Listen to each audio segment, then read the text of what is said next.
Ek is weer hier om bietjie met julle te kuier. Ek en my vrou het so 'n paar dae weggebreek met ons ou herboude motorhome. Oud, ja, klomp jare oud. En dit was lekker koud waar ons was. Ons het 3 dae weg gewees en ons is terug. En die 3 dae, ek sou graag eerder by die huis wou gebly. Het is lekker warm in jou bed en elke ding is daar in die koue. Maar dit was ook nodig dat ons 'n bietjie weggebreek het om net weg te kom van alles wat ons gedagtes en ons lewe besig hou. En daar kon ons stil word en bietjie gehoor het wat die Here weer vir ons sê. En ja, en dit is nodig vir ons om bietjie stil te wees en te hoor wat die Here sê. Want ons wil so graag praat, veral ons ouens wat partykeer 'n bietjie lering gee en preek en so, en ons wil net die praatwerk doen. Maar die Here wil ook, glo ek, met my hele hart met ons praat. So, ek wil vandag vir julle net sê dat, en ek sê dit altyd, die woord van die Here sê, ons ken ten dele, en dis ek ken ten dele, ek ken nie alles nie. En ek het 'n paar dingetjies wat ek met julle wil deel, maar ek wil dit noem dat, dit wat ek met julle gaan bespreek, dit wat ek vir julle in die woord wil wys, dit wat ek vir julle wil wys hoe ek dit verstaan, dit beteken nie ek sê nou vir jou, jy moet dit so glo soos ek glo nie. Al wat ek wil doen is, ek wil 'n paar skriffies lees, en dan wil ek vir julle wys en sê, hoekom ek glo soos ek glo. Want ek kan nie my eie gedagtes opmaak en goed in die woord in lees wat dan nie staan nie. En daar's hordes goed wat ek hoor mense preek oor en praat wat nie in die Bybel is nie. So hulle praat goed in die Bybel in steede van om die Bybel te lees, in die Bybel te leer. So, en dis wat ek vandag wil doen, en ek wil net begin deur om vir julle te sê dat die hele skrif is deur God ingegee. Paulus sê dit. En hy sê, toe hy dit sê, was dit die Ou Testament wat hy van gepraat het. Hy sê die hele Ou Testament is ingegee deur God en nuttig vir lering, teregwysing, onderwysing en weerlegging. So, ek hou van die Ou Testament. Nie dat ek die Nuwe Testament nie van hou nie, want sonder die Nuwe Testament is dit onmoontlik vir jou en vir my om tot bekering te kom. Want dit leer ons, die Nuwe Testament van Jesus Christus, die Messias wat gekom het en hoe lief God ons gehad het.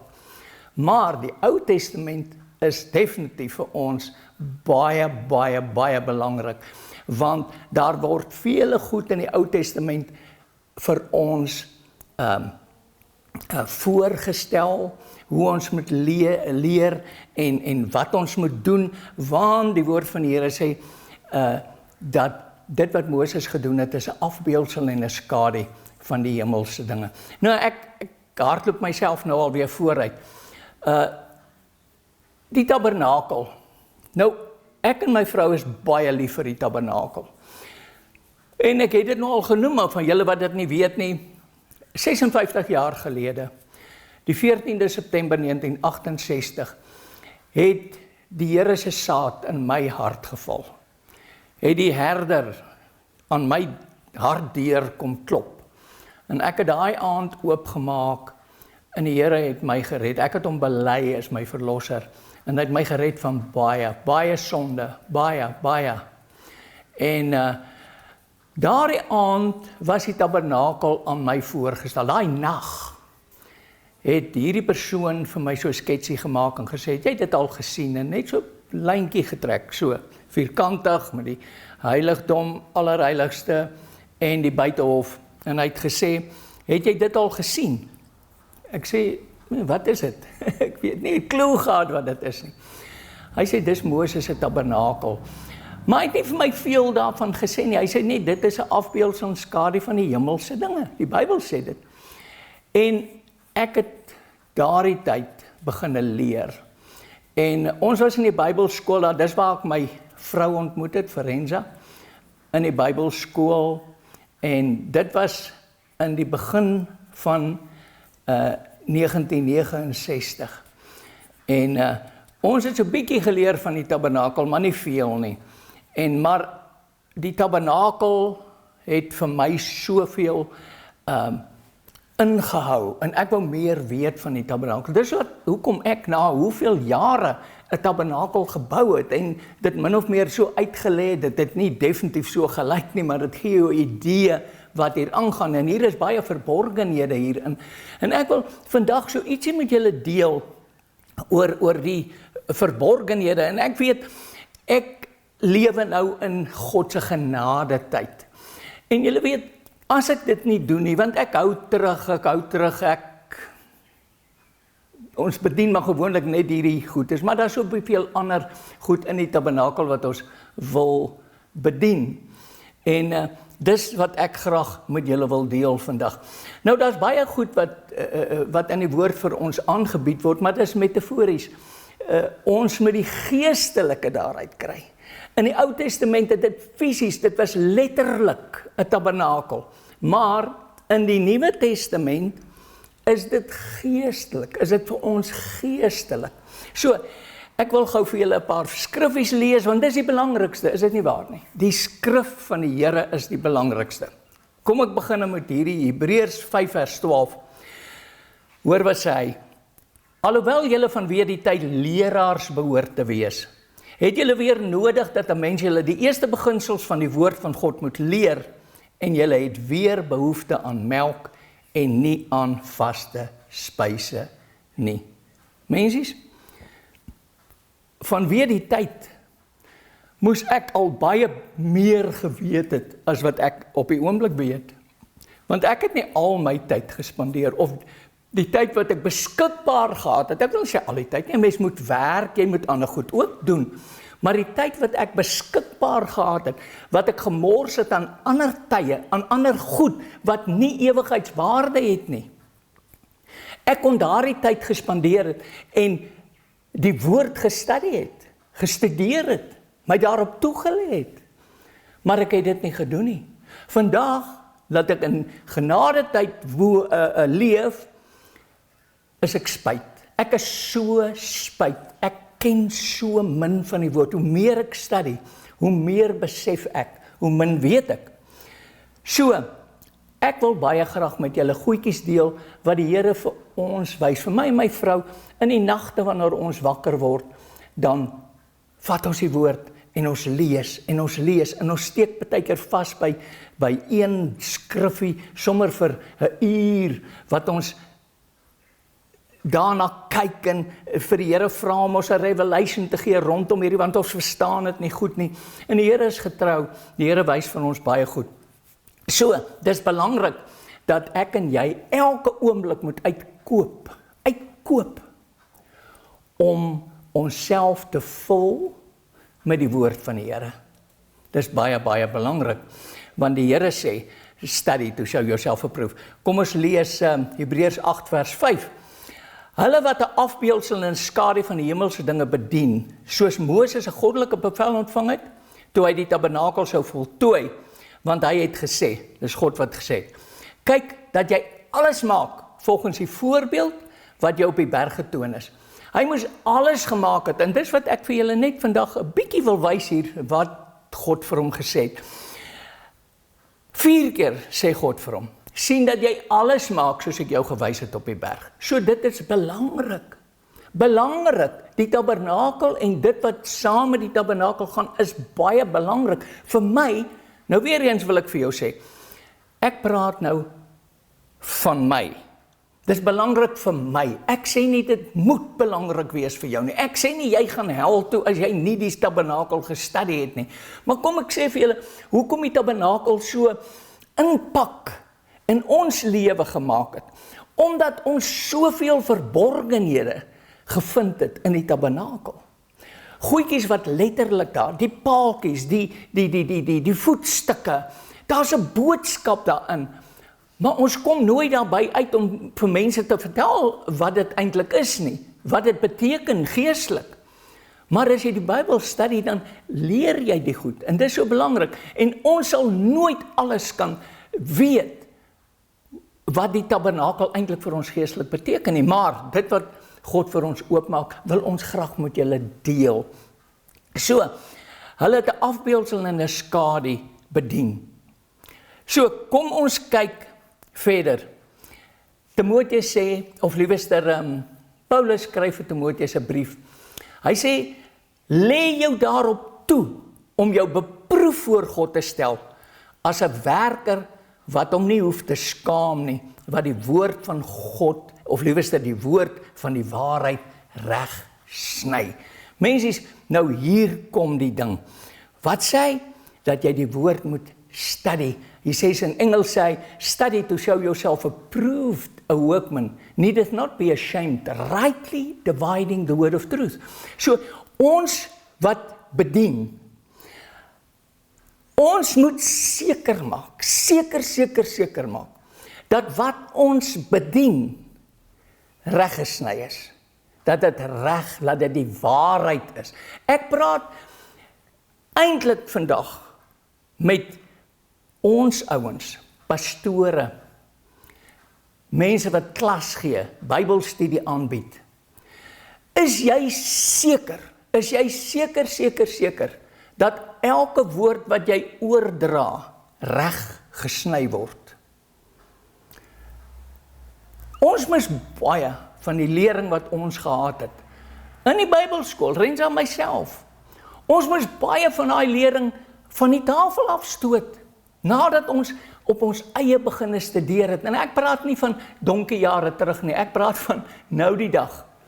Want 'n mens is so geneig om wat die pastoor sê, of wat iemand sê, dit is waar. En jy vat dit. En ek het al goed opgestel, en dan onthou ek, hulle het dit gesê, en hulle is ons nou nie lieg nie, dis die waarheid, dan gebruik jy dit, en dan is dit nie volgens die woord nie. Dan is dit nie. 'n Mens moet baie versigtig wees, wanneer jy die woord breek, dat dit die waarheid is, soos wat hy hier sê, wat die waarheid reg sny. Dit is in die woord. Hierdie is nie wat ek vir jou sê, jy moet dit doen nie. Hierdie is in die woord. Study to show yourself approved. Lê jou daarop toe, voor God. Goed. Maleagi 2 vers 8. Hy sê daar, dis in die Ou Testament, maar julle het van die weg afgewyk. Nou, jy kan nou vir my sê, ag man, dis Ou Testamenties. Dit tel nie punte vir my nie. Nee, dit tel vir jou baie punte.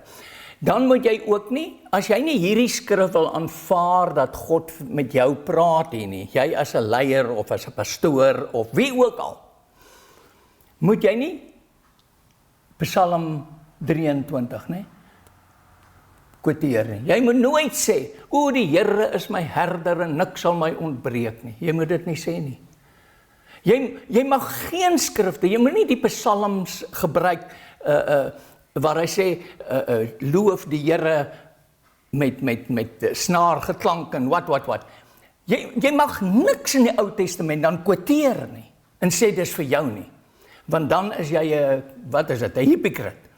Jy kan nie sê, nee, hierdie is nie vir my nie, maar die volgende skrif, dit is vir my.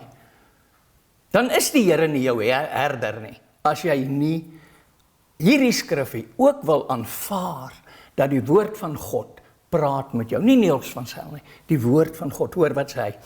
Hy sê, maar julle het van die weg afgewyk. Met wie praat hy hier? Hy praat met Israeliete, geredde mense, wat gered is deur die bloed van die lam aan die deurposte, wat deur die Rooi See is, wat gedoop is, want Paulus sê, ons voorvaders is gedoop in Moses en in die Rooi See. So, en mense wat deur die wildernis gegaan het, mense wat deur God gehelp is, deur God beskerm is, deur God voorsien is, al die water en die kos en is ongelooflik wat God vir hulle gedoen het, die wonderwerk. Hy praat met hulle, en so praat God dan vandag met jou en my, want hierdie is 'n afbeeldsel en 'n skadu vir jou en vir my. Maar julle het van die weg afgewyk. Nou ja, ek sê nou nie jy het nie, maar neem jou eie lewe in oënskou. Kyk na jou eie lewe. Maar kyk deur die bril van die Heilige Gees. Hoe is jou lewe? Hoe staan jou saak voor God? Nie die gemeente se saak nie.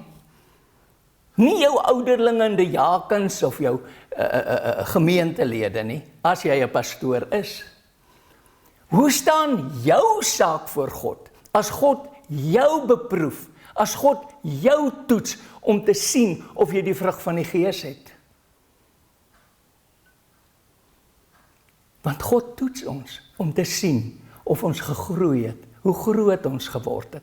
Is jy maar nog net 'n kind wat melk drink, of kan jy vaste spyse al gebruik? En dit kom uit wanneer God jou toets. Dit maak nie saak wat nie. Dit kan siekte wees, dit kan enige iets wees. Dit kan jou kar se papwiel wees. Dit kan iemand wees wat oor die rooi lig ry. Ek val natuurlik daar. Maar dit kan ander goed ook wees. Jy weet, ek het in my lewe baie kwaad geword ook. Maar dan sê ek, is dit nodig dat ek so kwaad word as iemand my te nakom? Hulle het Jesus doodgemaak. Hulle het hom geslaan. Wie's ek? Het jy al ten bloede gestry? Wie van ons? Ten bloede? My seun, my oudste seun, so 'n klompie jare terug het hulle hom geskiet, het swart ou hom geskiet. In die oggendure, 4uur, koel is hierin.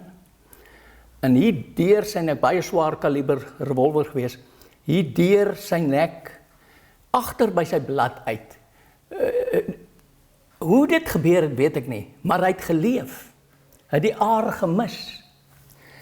En, maar God het ook met hom gepraat. God het hom ook gepraat. En 'n paar maande terug, dis nou jare terug wat hierdie geskietery gebeur het, is Neil oorlede. God het hom kom haal op 'n ander manier, gewas op sy brein gekry. Maar en as ek daaraan dink, dan dink ek Neil was maar 54 jaar oud, toe die Here hom nou kom haal het. Ek lewe al in genade tyd. Ek neem my eie lewe in oënskou. Niels, wat doen jy? Hoe is jou gesindheid? Hoe is die vrug van die Gees? Wat sien die mense? Wanneer jy getoets word? Wat is jou gesindheid? Hoe is die vrug van jou Gees? So, kom ek gaan aan. Ek wil graag hierdie versie klaar lees. Nou het hy afgegaan hier, laat ek kom, ja, daar is hy. Hy sê, maar julle het van die weg afgewyk. Julle het baie deur jul onderrig laat struikel. Mensies, hoor mooi wat ek vir jou sê. Jy ook, as ek sommer vir iemand sê, ag man, dis nie so nie, die Here werk nie so nie, of dis nie so nie, dit is dit. Wie en ons het scary as ek dink daaraan. As ek kyk na my eie lewe, het ek ook al baie mense deur my onderrig laat struikel. En dis vir kindertjies. En ek praat nou nie van regte kindertjies nie. Ek praat van ou mense wat geestelik kindertjies is, wat die Bybel nie lees en verstaan soos ek het verstaan nie. En ek sê vir hulle goed. Ek vertel hulle, nee, julle moet dit doen, want dit is, dan laat struikel ek mense. Julle het die verbond met Levi verbreek. Verbond, ek nou die dag gepraat oor die verbond. Nou, Levi, dit beteken met Jesus Christus. Want Levi was die stam wat die hoëpriester was, Aaron. En die priesters was Lewiete. Ons breek 'n verbond wat God met ons het. Met Jesus en met God. Want hy beloof ons so baie goed. Hy beloof ons so, maar saam met elke belofte is daar 'n voorwaarde. Daar is nie 'n belofte wat nie 'n voorwaarde het nie. So, hy gaan aan, verbond met Levi verbreek, sê die Here van die leerskare. So mensies, ek wil hom net heeltemal lees, hy sê, maar julle het van die weg afgewyk, julle het baie deur jul onderrig laat struikel, julle het die verbond met Levi verbreek, sê die Here van die leerskare. Nou nadat ons sonde gedoen het en gered is, of nie ons nie, nadat sonde in die wêreld gekom het, deur Adam en Eva. Ek wil dit vir julle lees. Nou dis wat ek vir julle wil wys hier in die tabernakel gou-gou. Genesis 3 vers 24. So het hy dan die mens weggedrywe en Gerubs aan die ooste kant van die tuin van Eden laat woon, met die swaard wat vlam en flikker, om die toegang van die boom van die lewe te bewaak. Nou ek wil praat oor die Gerubs. Toe Adam en Eva gesondig het, het God hulle uitgedrywe uit Eden, en hy het Gerubs gesit, nie 2 Gerubs nie, hy sê nie hoeveel, hy sê hy het Gerubs aan die ooste kant van die tuin van Eden laat woon, met die swaard wat vlam en flikker, om die toegang tot die boom van die lewe te bewaak. Dit het gebeur, daar reg in die begin, 6000 en 'n paar jaar terug het dit gebeur. Nou, wat leer ek hieruit? Eden was 'n tipe van die allerheiligste. 'n tipe van 'n allerheiligste. Want dit is waar God fisies was. Dit is waar God fisies met Adam en Eva gepraat het. Dit is waar God fisies goed geskep het, in die tuin daar gebring het. Dit is die allerheiligste wat daar was, in eternity past, die allerheiligste. Toe kom God en hy skryf vir Moses, Moses, jy moet die tabernakel bou, en jy moet, in die tabernakel moet jy die voorhangsel van die Holy of Holies maak. Ek wil dit vir julle lees. Eksodus 26 vers 31. Verder moet jy 'n voorhangsel maak van pers en purperrooi en bloedrooi stowwe en fyn dubbeldraad linne. As kunstige werk moet jy dit maak met Gerubs. Eksodus 36 vers 8. So het dan almal wat kunsvaardig was onder die werksmense die tabernakel uit 10 tentdoeke vervaardig, uit fyn dubbeldraad linne en pers en purper en bloedrooi stowwe, met Gerubs as kunstige werk het hy dit gemaak. Moses moes, nou ons het dit hier nou so gemaak, ons het die voorhangsel daar, en ons het met daai kleure, nou jy sal sien die Afrikaans sê dit nie reg eintlik nie, maar as jy gaan na die oorspronklike taal toe, die Hebreëse taal, dan sien jy, dit is die kleure. Maar in elk geval, en hy moes Gerubs op die voorhangsel van die Holy of Holies gewerk het. Goed, so ons sien nou in Eden, was daar engele, wat aan die ooste kant van die ingang van Eden was, wat met 'n swaard wat vlam en flikker. Moses moes hierso dit gesit het, om die mense en vir jou en vir my iets te leer. Dat daar gaan 'n Holy of Holies wees, wat ons gaan betree, as ek sê ons, hoop ek is daar, ek bid, Here, help my, laat ek ook eendag daarin sal kan gaan, want almal gaan nie daarin gaan nie. Dit is net die bruid, luister mooi, net die bruid, nie die kerk nie, net die bruid, wat uit die kerk kom, wat in die Holy of Holies gaan wees, daar waar God se troon is, want hulle gaan volgens Openbaring 3 vers 21 sê, hy wat oorwin gaan saam met my op my troon sit, soos wat ek saam met my Vader op sy troon sit. Net die bruid gaan daar wees. Nou wil ek julle wys dat hierdie nuwe Jerusalem, wat hy sê wat die bruid is, die engele ook daar is. Hy begin in die regbeginne, sit die engele voor die Holy of Holies. Hier, die afbeeldingskare sit hy die engele voor die Holy of Holies, en die nuwe Jerusalem, die bruid. Kom, ek gaan vir julle dit lees. Openbaring 21 vers 2. En ek, Johannes, het die heilige stad, die nuwe Jerusalem, sien neerdal van God uit die hemel, toeberei soos 'n bruid wat vir haar man versier is. vers 3. Nou, baie mense sê, nee, hierdie Holy of Holy, ekskuus tog, hierdie nuwe Jerusalem is 'n stad wat gaan neerdaal, hy's Foursquare, en daar gaan huise in wees in die tuine, en mense sien beelde, alle dan nog goed is, maar ek wil nou vir julle iets lees. Ek sê nou nie, jy moet dit glo soos ek het glo, maar luister vir my, luister net hierdie. Openbaring 21 vers 2 sê, ek het 'n heilige stad, die nuwe Jerusalem sien neerdal van God uit die hemel toe bereik.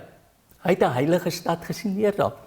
Die volgende versie, net die volgende versie, sê hy, en ek het 'n groot stem uit die hemel hoor sê, en kyk, die tabernakel van God is by die mense, en hy sal by hulle woon, en hulle sal sy volk wees, en God self sal by hulle wees as hulle God. Gaan die tabernakel van God, die tabernakel, gaan jy 'n tabernakel sien? So tabernakel moet tente en seile en rooi bokhaar en rooi ramsvel en wat noem ons hierdie maar in elk geval, die ander vel, ek kan nie alles onthou nie. Gaan jy dit sien? Gaan jy sien die tafel met die toonbrode en die reukwerkaltaar en alles wat daarin is, die kleiwer en wat? Gaan dit fisies wees? Hoekom nie? Dit kan wees, as jy sou sê, dat die heilige stad, die nuwe Jerusalem, kom neerdaal, en ons gaan daarin wees. Dis nie waar nie, dit is metafories. Dit is 'n afbeeldsel, dit is 'n skadu van die hemelse dinge. Want gaan lees Openbaring 21, hier van vers 12, waar die engel vir Johannes sê, kom ek gaan wys jou die bruid. En hy wys hom die bruid, en dan lees jy, haar mure was soos jaspe, sy 12 poorte gehad, en by hierdie 12 poorte, die 12 poorte was 12 parels. Nou wat beteken dit? Het ons dit al gestudie om te weet, die parels wat in hierdie stad is, onthou nou, dis die bruid, dit is haar kledingstuk wat sy anders, sy gaan soos purper wees, ja, en sy gaan 12 poorte, en by elke een van hierdie poorte is daar 'n engel. Wat doen die engele by die 12 poorte? Wat gaan die engele daar doen? Wat het die engele gedoen by die eerste, kan ek sê, hek, ingang van Eden, met 'n swaard wat vlam en flikker. Die engele wat by die nuwe Jerusalem poorte gaan staan, gaan keer. En hulle gaan ook 'n swaard hê. Die woord sê, die woord van die Here is soos 'n tweesnydende swaard. Hulle gaan die woord hê. As jy gaan geoordeel word, hoor net hoe ek dit sien. Jy gaan geoordeel word volgens die woord van God. Nie volgens wat die pastoor sê, of wat wie sê nie. Nie wat jy dink nie. Wat hier staan. Wat hier staan in die woord van God, dit gaan jou oordeel. En dan kan jy Gods onmoontlik nie daar ingaan, as jy nie kwalifiseer nie. Want dan gaan engele wees, wat dit beskerm, net soos dat hulle die heiligdom, die boom van die lewe beskerm het, gaan hulle die boom van die lewe, Jesus Christus, beskerm, kan 'n mens maar sê, want daar sal nie sonde ingaan nie. Dit is so ernstig, en dit is wat ek graag met julle wou deel vandag, as ek net sien of ek nog iets hier het. Kom ek lees gou net vir julle hierdie, net om te bevestig, Openbaring 21:12, en dit het 'n groot hoë muur gehad met 12 poorte, en by die poorte 12 engele, en name daarop geskrywe, naamlik die van die 12 stamme van die kinders van Israel, vers 21, en die 12 poorte was 12 parels, elkeen van die poorte was uit een parel, hoor mooi, en die straat van die stad was suiwer goud, soos 'n skynende glas. Nou ek het dit nou nie hier geskryf nie, maar ek wil dit gou vir julle sê. En hier in hierdie afbeeldsel in skadu, het ek hierdie rivier hier laat teken, want hierdie goue straat, hierdie suiwer goue straat. Jesus sê, ek is die deur, ek is die weg. Wat is 'n weg? Is 'n straat, is 'n pad, is waar langs jy loop. Dis goud. Goud praat van godheid. En dan sê hy, waarheen gaan hierdie straat? Gaan na die Holy of Holies toe. So, as jy nie langs hierdie weg loop, hy's die weg, hy's die waarheid, hy's die lewe. As jy nie langs hierdie pad loop, kan jy nie by God kom nie, sê die Bybel. Jesus sê dit. Toe dink ek, wow, daar's 'n rivier, volgens Openbaring nou verder lees, daar het 'n rivier uit die troon uitgevloei, en die troon van God was hier binne in die Nuwe Jerusalem. En daar het 'n rivier uit dit gevloei, en in die middel van die rivier was 'n goue straat. En aan die weerskante van hierdie straat was die boom van die lewe. Wow. Wat sy vrugte 12 keer 'n jaar gegee het. En sy blare was vir die genesing van die nasies. Beteken alles goed. Ons kan ure hieroor praat. Maar luister, wanneer jy hierdie straat loop, loop jy eintlik ook in die rivier. En daai rivier is lewende waters wat uit God se troon uitvloei, geestelik nou. Asseblief, gebruik jou oog van jou siel, jou imagination. Jy loop in daardie rivier. Soos jy opkom, is dit altyd vars water wat uit God se troon uitvloei. Water van lewe wat jy kan geniet. So, ek het gedink ek wil net dit met julle deel. Volgende keer ook weer 'n bietjie iets net kleins om vir julle 'n paar ander goedjies te wys wat die Here vir ons oopgemaak het, verborgenhede. Die Here bless julle tot binnekort.